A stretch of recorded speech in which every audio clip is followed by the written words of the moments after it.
اعوذ باللہ من الشیطان الرجیم بسم اللہ الرحمن الرحیم الحمد للہ رب العالمین وصلی اللہ علی محمد وآلہ الطاہرین اللہم صلی علی محمد وآل محمد عجل فرج۔ چلیں کلمہ و ترکیبہائے تازے، آپ لوگوں نے جو 14واں سبق پڑھا ہے نوجوانی از فلسطین، اس درس کے اندر جو نئے کلمات ہیں، جو تازہ ترکیبیں ہیں، ٹھیک، اس کو بیان کر رہے ہیں۔ آوارگان، آوارے کی جمع ہے نا۔ ہماری زبان میں آوارہ اور فارسی زبان کے آوارہ میں بڑا فرق ہے۔ ہمارے یہاں آوارہ کسی اور کو کہا جاتا ہے، غلط ہے، سمجھ رہے ہیں، لیکن فارسی زبان میں آوارہ اسے کہا جاتا ہے جو بے وطن ہو، جس کو اس کے گھر سے نکال دیا گیا ہو۔ ہمارے یہاں جو اپنے سے نکل جاتا ہے اپنے گھر سے، اس کو کہتے ہیں آوارہ، اور فارسی میں جس کو زبردستی نکالا جاتا ہے اس کو کہتے ہیں۔ فرق ہے نا، خود سے گھر چھوڑنا اور زبردستی ظلم و زیادتی کے ساتھ کسی سے اس کا گھر چھوڑوانا۔ تو آوارگان جمع ہے آوارہ کی۔ مردمے بھی خانے، بے گھر لوگ، بے گھر لوگ کو کیا کہتے ہیں؟ مردم راندے شدے از وطن، وطن سے نکالے گئے لوگ، راندے شدے یعنی نکالے گئے، بھگائے گئے۔ مردم راندے شدے از وطن، وطن سے نکالے گئے لوگ۔ احساس کردن، متوجہ شدن، فہمیدن۔ احساس کردن یعنی فہمیدن، متوجہ شدن۔ جملے میں استعمال کرنا ہوگا۔ غلام علی احساس کردن کو کیسے کریں گے؟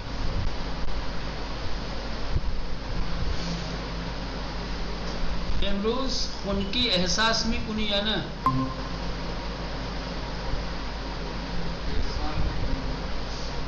چی احساس میں کنی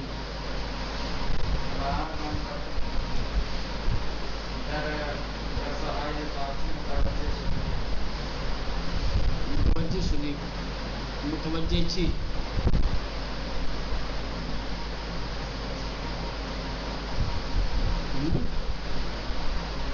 کیا کریں گے بھائی؟ اس کے جملے میں استعمال کرنا ہو اگر مصدر احساس کردن کو، تو کیسے جملے میں استعمال کریں گے؟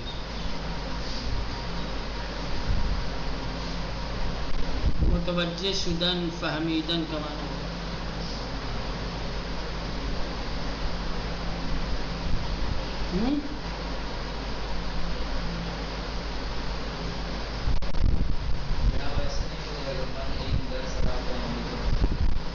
فہمیدن کو صحیح ہے، احساس کردن یہاں صحیح نہیں ہوگا۔ اگر آپ فہمیدن کو ہٹا کر احساس کردن غلط ہو جائے۔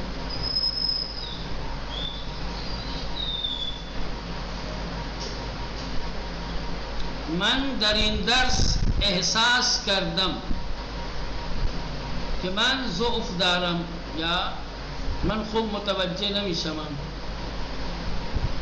یا من در زبان فارسی ضعیف هستم، ناتوان هستم۔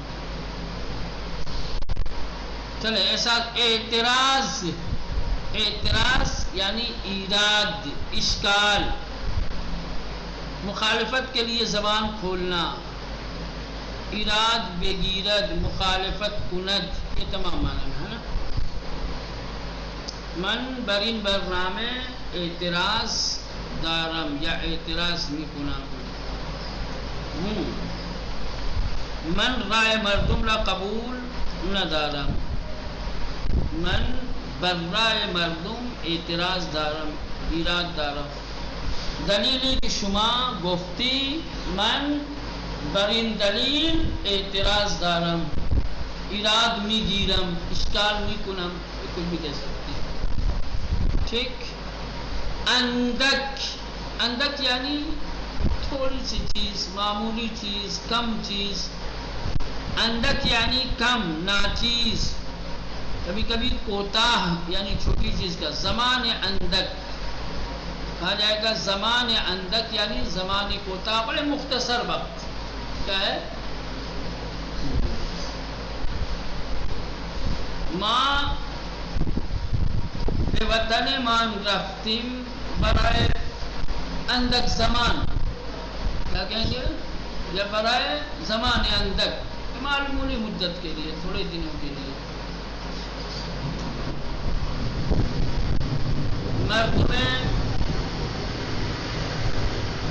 مردم راست گو یا کسانی کی راست گو ہستند اندکن، یعنی سچ بولنے والے کم لوگ. باعث یعنی سبب موجب ہے نا. سرسدائے بالا باعث خرابیے کیا کہیں گے؟ ضبط سودس.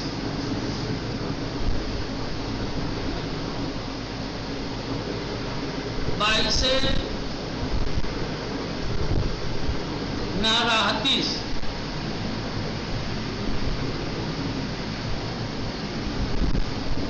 باعث یعنی وجہ سبب. بے کاہم کاہیدن کیا ہے؟ کاہیدن کم کرنا. بے کاہم یعنی کم کنم، یعنی درد تن بے گوئی تامن درد شمارا بے کاہم. شما مشکل شمارا بے گوئی، شما مشکل تان را بے گوئی، من مشکلات کے تان را می کاہم. بے خود آمدن، بے خود آمدن اپنے آپ کی طرف پلٹنا یعنی متوجہ ہونا ہے نا. آدمی کبھی کھویا ہوتا ہے ادھر ادھر، جب اس کو اچانک سے بلند آواز سے پکارا جاتا ہے یا جھجھوڑا جاتا ہے تو پھر وہ اپنے آپ میں آتا ہے کہ بھائی اپنے آپ میں نہیں ہوا ہے نا، یعنی توجہ نہیں ہے. اپنے آپ میں نہیں ہو یعنی توجہ نہیں ہے، اپنے آپ میں ہو یعنی توجہ. بے خود آمدن متوجہ شدن از حالت غفلت و بے توجہی خارج شدن. غفلت اور بے توجہی کی حالت سے باہر نکلنا، اس کو کہتے ہیں بے خود آمدن. آقا غلام علی مثلا کہیں گے کہ در کلاس نہ بود وقتی من اس میں فلانی را بردم بے خود آمد. غلام علی متوجہ نہیں تھا، اس کی سوچ اس کی فکر کہیں اور کھوئی ہوئی تھی. جیسے ہی میں نے فلاں کا نام لیا تو یہ فوراً اپنے آپ میں آ گیا، یعنی متوجہ ہو گیا، بیدار ہو گیا، غفلت سے باہر نکل آیا. بے دیگران زور گفتن، بے دیگران زور گفتن دوسروں کو زبردستی کچھ کہنا یعنی زیادتی کرنا، ظلم کرنا کسی کے اوپر، کسی سے کچھ چھین لینا، کسی کو ستانا، یہ سب. بے دیگران زور گفتن یعنی بے آنہا ظلم و ستم کردن یعنی دوسروں پر ظلم و ستم کرنا. بے زور چیزی یا جائرہ از کسی گرفتن زبردستی کسی سے کوئی چیز یا کوئی جگہ چھین لینا. آپ کہیں گے کہ میں دیروز ایک موبائل خریدا، برادر بزرگم بزور از من گرفت. کیا کہیں گے؟ من دیروز یک موبائل خریدم، برادرم یا برادر بزرگم بزور از من گرفت. میں نے کل ایک موبائل خریدا، میرے بڑے بھائی نے زبردستی چھین لیا. من می خواستم امشب موبایل پیش من باشد اما مدیر مدرسه به زور از من گرفت. چلے یہ ہو خراب یعنی ویران کرنا، تباہ کر دینا، برباد کر دینا کسی چیز کو۔ ایک خراب ہوتا ہے فارسی میں، اگر کوئی چیز بگڑ جاتی ہے تو اس کو بھی کہتے ہیں خراب، ہے نا؟ سائیکل ہے، گاڑی ہے، گھڑی ہے، موبائل ہے نا؟ کوئی اس کے اندر کسی طریقے کی مشکل آتی ہے، کہیں گے کہ خراب ہو گئی، جیسے کہیں گے کہ ماشین من امروز خراب شد، میری گاڑی آج خراب ہو گئی۔ ساعت دوستم خراب است، میرے دوست کی گھڑی خراب ہے، بگڑی ہوئی ہے، بگڑنا، ویران کرنے کے معنی میں بھی آتا ہے۔ البتہ یہ عمارت اور گھروں کے متعلق اگر یہ لفظ استعمال کیا جاتا ہے تو اس کا مطلب ہوتا ہے ویران کرنا، توڑ دینا، ٹھیک؟ اور اگر مکان کے علاوہ دوسری اشیاء کے سلسلے میں یہ لفظ استعمال ہوتا ہے تو اس کا مطلب ہوتا ہے بگڑنا، سمجھ رہے ہیں؟ ہاں۔ اگر کوئی کہتا ہے مثلا کہ خانہ دوستم خراب شد، گھر بگڑ گیا ہے، گھر ویران ہو گیا، گھر گر گیا، گھر تباہ ہو گیا، سمجھ رہے ہیں؟ خانہ دوستم ویران شد،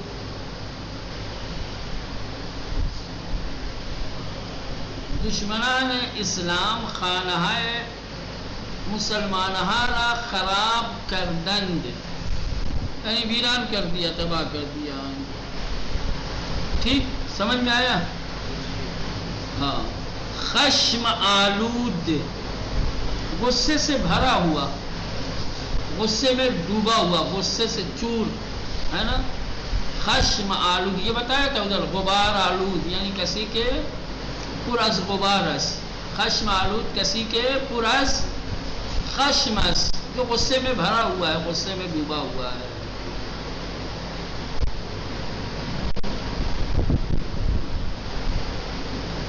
آغا غلام علی امروز خشم آلود است، غصے میں بھرا ہوا ہے۔ بے زور دارد می خندد، زبردستی ہنس رہا ہے۔ ہمراہ با عصبانیت و خشم، خیمے، خیمے یعنی چادری کی درآن زندگی میں کنند، وہ چادر کہ جس میں رہتے ہیں، جس میں زندگی گزاری جاتی، خیمہ، ہم لوگ بھی خیمہ ہی کہتے ہیں نا مولانا؟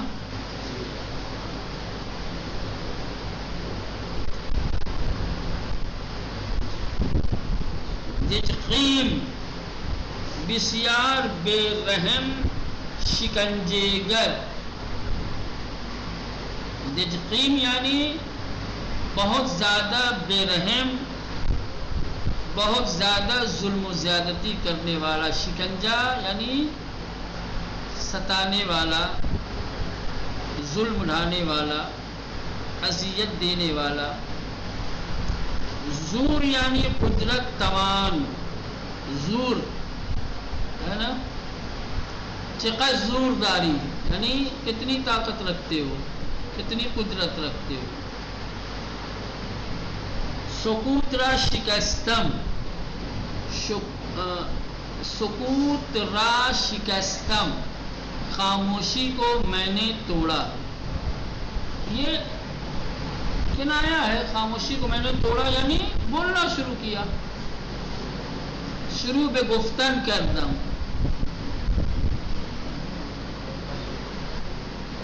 شروع بے حرف زدن کردم، یعنی میں نے بات کرنا شروع کیا۔ تاق، تاق یعنی سقف یعنی چھت، تاق یعنی سقف یعنی چھت، ہاں وہ آیا تھا نا، تاقہائے مدرسے را خراب می کنن، یعنی مدرسے کی چھتوں کو۔ غرش، غرش یعنی ڈراؤنی آواز، دل دہلانے والی آواز کو کہتے ہیں کیا؟ غرش۔ غرش صدائے بلند و ترسناک، بلند اور ڈراؤنی آواز۔ غصے یعنی غم، ناراحتی، اندوہ. ہمارے یہاں غصہ دوسرے معنی میں استعمال ہوتا ہے نا. وہ تاؤ میں آدمی ہو، تاؤ چڑھا ہوا ہو، ہے نا. ناراض ہو تو ناراضگی کو کہا جاتا. کوئی انسان غمزدہ ہے، رنجیدہ ہے تو اس کو غصے دار نہیں کہا جاتا، لیکن فارسی میں کہا جاتا ہے غصے دارت، یعنی غمگین ہے. غلام علی چرا غصے داری، چرا غصے بھی خوری، یعنی کیوں رنجیدہ ہو، چرا ناراحت ہستی. ٹھیک. غلطیدن بسمت پایین حرکت کردن، سرازیر شدن، افتادن. غلطیدن یعنی نیچے کی طرف حرکت کرنا، اوپر سے نیچے کی طرف آنا. غلطیدن یعنی بسمت پایین حرکت کرنا، نیچے کی طرف حرکت کرنا. سرازیر شدن یہ بھی نیچے کی طرف آنا.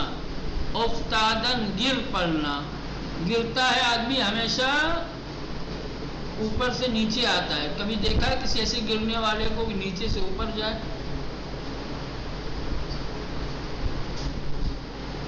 ہمیشہ گرنے والا انسان ہو یا کوئی بھی چیز ہو، گرنے والی چیز ہمیشہ اوپر سے نیچے آتی ہے، نیچے سے اوپر کی طرف نہیں جاتی ہے. بس ایک چیز ہے جو نیچے سے اوپر کی طرف جاتی ہے. کیا ہے؟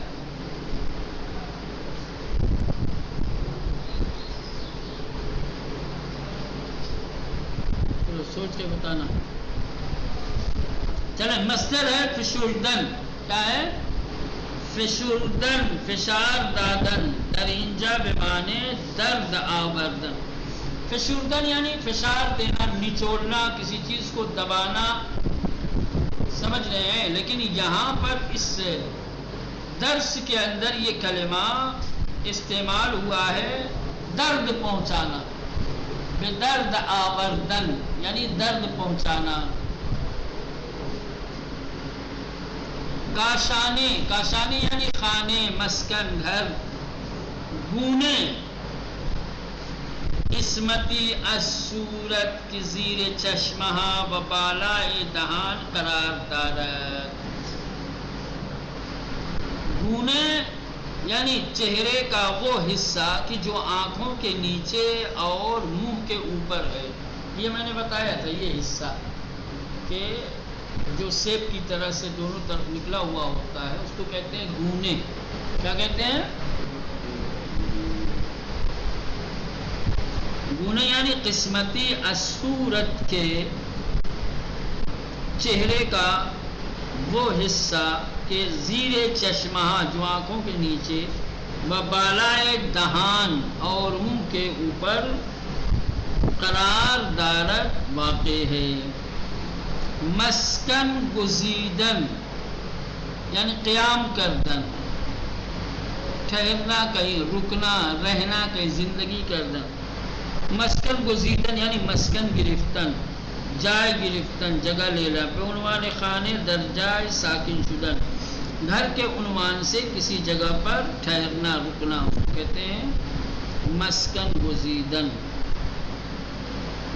منفجر شدن یعنی پھٹ جانا. ترکیدن بشدت از ہم پاشیدن، شدت کے ساتھ بکھر جانا. می گزارت، منفجر شدن یعنی ترکیدن پھٹ جانا. بشدت از ہم پاشیدن، شدت کے ساتھ بکھر جانا. می گدازد یعنی می سوزانت جلاتا ہے. داغ می کنت گرم کرتا ہے، جلاتا ہے. داغ کردن یہ بھی آتا ہے، فارسی میں کثرت سے استعمال ہوتا ہے. مثلا کوئی چیز بہت زیادہ گرم ہوتی ہے جو جلانے والی، تو اس کو کہتے ہیں داغ. مثلا کہیں گے چائے داغ ہے یعنی بہت زیادہ گرم چاہیے نا. شکریہ. کیا کہتے ہیں؟ داغ یعنی بہت زیادہ گرم جو جلا دے، ہے نا. جلا دینا، بہت زیادہ شدید گرم کر دینا، اس کو کہتے ہیں میگدازن. گداختن، یہ مصدر کیا ہے اس کا؟ گداختن یعنی جلانا، بھٹی میں ڈالنا، گرم کرنا. ناچار یعنی مجبور، ناگزیر. ناچار یعنی مجبور، ناگزیر. نگاہش را برداشت، اپنی نظر اٹھائی یعنی دیگر نگاہ نہ کر. نگاہ را برداشت یعنی دیگر نگاہ نہ کر، یعنی پھر نہیں دیکھا. صحیح ہے. نگریستن، نگاہ کردن، نظر کردن، دیدن، کسی چیز کو دیکھنا نگریستن. وطن یعنی زادگاہ، جہاں پر انسان پیدا ہوا ہو. میہن، سب سے زیادہ یہ استعمال ہوتا ہے، یہ دو لفظ، زادگاہ اور میہن. میہن یعنی وطن.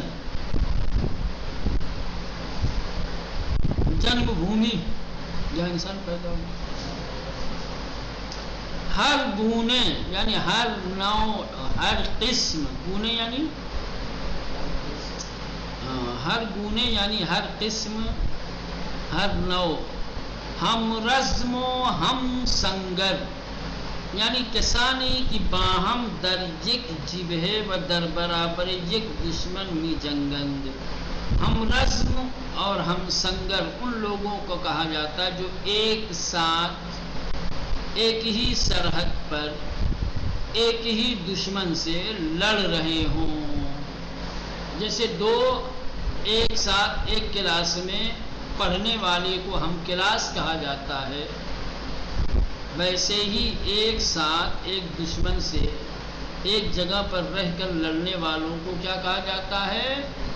ہم رزم و ہم سنگر. ہم رزم یعنی ایک ساتھ لڑنے والے، ہم سنگر یعنی ایک ہی سرحد پہ کسی ایک علاقے میں. ٹھیک، یہ ہو گیا آپ کے الفاظ کے معانی. چلیں نقطہ رہنے دیں کیونکہ مجھے جانا ہے ابھی میت میں. باقی انشاءاللہ کل دیکھیں گے.